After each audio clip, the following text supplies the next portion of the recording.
Recipe சொல்கிறேன், try பண்ணி பாருங்களேன், நல்ல ரிசல்ட் இருக்கும். ஸோ கடாயில் கொஞ்சம் ஆயில் விட்டுக்கோங்க.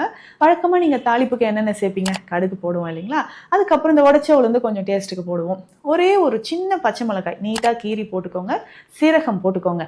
கேரட்டாக இருக்கலாம், பீட்ரூட்டாக இருக்கலாம், இல்லை கேபேஜ், குடை மிளகாய் இருக்கலாம், ஆனியன் எதுவாக இருந்தாலும் ஓகே. இல்லை மிக்ஸ்டாக நீங்கள் எடுத்து வச்சுருந்தீங்கனாலும் இதில் போட்டு லேசாக ஒரு 2 மினிட்ஸ் லோ ஃப்ளேமில் வதக்கிட்டே இருங்க. ஒரு 2 பீஸ் கோகனட் எடுத்துக்கோங்க, சின்ன துண்டு இஞ்சி எடுத்துக்கோங்க, ஒரு அரை ஸ்பூன் அளவுக்கு சோம்பு சேர்த்து மிக்சியில் நல்லா அரைச்சி இந்த வெஜிடபிள்ஸோட மிக்ஸ் பண்ணிடுங்க.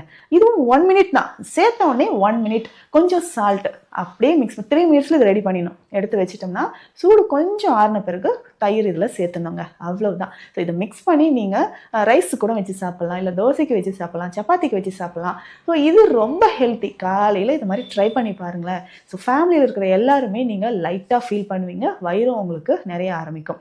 இதை ரெகுலராக சாப்பிட்டுட்டு வாங்க. வெயிட் லாஸ்க்கு ஹெல்ப் பண்ணும், கட் ஹெல்த்துக்கு ரொம்ப இம்பார்ட்டன்ட், கான்ஸ்டிபேஷன் இல்லாமலும் உங்களுக்கு இருக்கும்.